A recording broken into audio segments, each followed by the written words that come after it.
Hello and welcome to the 10th episode of the SLS Financial Services Podcast Shorts. My name is Brian Sudert and I am the Marketing Manager here at SLS Financial Services, and today we're going to be talking about why a lifecycle management approach to equipment management and financing makes good business sense. Effectively managing your company's capital equipment program is closely tied to managing the long-term growth and profitability of your company. Obtaining the right equipment at the right time and managing its useful life in conjunction with the needs of the entire organization can make a big difference in your company's long-term financial performance. Consider a lifecycle management approach for critical equipment that includes optimizing your financing options. Business leaders determine what equipment to finance based on balancing costs, competitiveness, and potential obsolescence, when and how they should finance the equipment, and how long they should keep the equipment. Let's examine how a lifecycle management approach to equipment management and finance works and why it makes sense for most companies. What is lifecycle equipment management? Lifecycle equipment management is a process that seeks to optimize the management of your equipment and capital purchases by incorporating planning at all phases of the equipment's lifecycle. This starts with planning for equipment acquisition and continues through usage and disposal of the asset.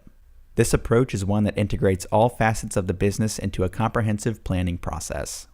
Specifically, management strategy, organizational design, and long-term asset planning must all be integrated in this process.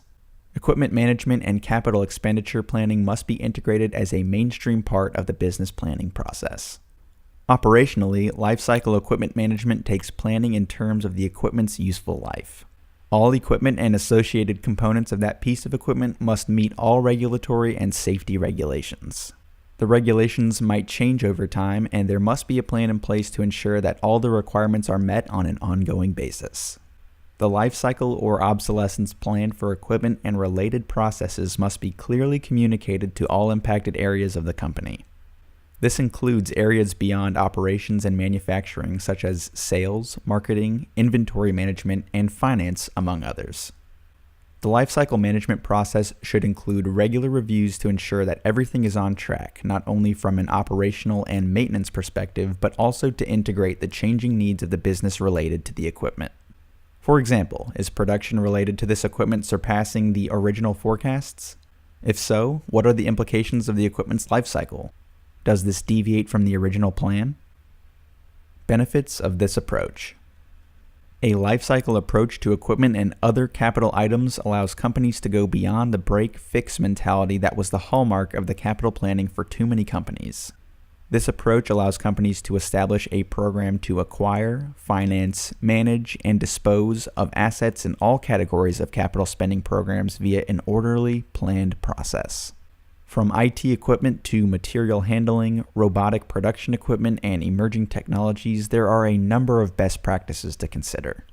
Whether it's determining the optimal life cycle of a certain asset or looking at equipment needs for a short-term project, life cycle management and the savings and efficiencies that come from it should be an ongoing focus for your company. Consulting firm McKinsey suggests a 9-step process for capital investment management. The process stresses the benefits of tapping the collective wisdom of the organization and treating your organization's capital expenditure program like an investment portfolio. This includes setting targets for ROI, monitoring results, and using the results to drive continuous improvement during the life of each capital expenditure project. The firm cites advantages including improved cash flow, faster growth, and competitive advantages as benefits from this type of integrated process. Consequences of not having an equipment lifecycle management program. Waiting until the break-fix moment to decide about whether to scrap or repair a piece of equipment may seem sensible to some, but this transactional mentality can be costly. The financial costs can include unplanned repair or replacement costs. For a business, these costs can be more severe and far-reaching. Prolonged downtime can result in the interruption of production for customers, resulting in a temporary or permanent loss of business. The following are just some of the expenses and operational burdens that a lack of planning can lead to: loss of production or downtime, rental in some asset classes, emergency maintenance costs, loss of a secondary market value, increased administrative burden, and employee dissatisfaction, even employee turnover in some cases. Any one of these issues could create significant and unplanned expenses or worse, alienate customers, resulting in lost revenue and perhaps a permanent reduction in business. This may all be completely avoidable. Could a proactive approach to asset management reduce expenses, increase operational efficiency, and even improve financial performance? Successful equipment lifecycle management entails 3 critical elements according to lifecycle engineering. Management strategy development. This involves a planning approach that includes buy-in and input from all impacted stakeholders within the organization. Organizational design. This involves bringing the right people, processes, data, and information technology together to form the core of a successful asset management program. Long-term asset planning. This entails a plan to forecast the timing of equipment needs. Understanding the useful life of the equipment is vital, along with having an ongoing schedule for maintenance and upgrading equipment if applicable. This approach is interdisciplinary and must include a focus on the business's product and revenue forecasts, as well as financial projections. Consider financing options. Traditionally, equipment and other major capital acquisitions were purchased with cash or financed with debt. While those are still options, today's savvy CFOs and senior managers are increasingly adding equipment leasing and financing to their list of options. Creative financing tailored to the unique needs of your business can further assist in implementing an effective lifecycle approach to equipment management. The key is to tie equipment expenditures to the anticipated useful life of that equipment and to manage your company's cash flow needs. Leasing is increasingly becoming the financing method of choice for many organizations. PwC cites the willingness of leasing firms to structure leases for the needs of their customers as a major factor in the growth of equipment leasing in recent years.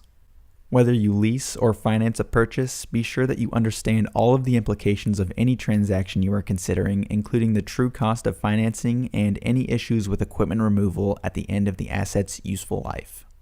Be sure that any terms you negotiate fit the overall needs of the business in terms of matching the anticipated benefits from this equipment with its costs over time. Above all, be sure you are working with experts who understand your business and have all of the latest financing tools at their disposal. SLS can help. For more than 30 years, the SLS team has offered uncomplicated finance alternatives to help business owners get the most out of every equipment investment. Visit us online at slsfinancial.com and feel free to reach out at any time. We hope you found this information useful and we'll look forward to talking to you soon. Thank you very much and have a great day.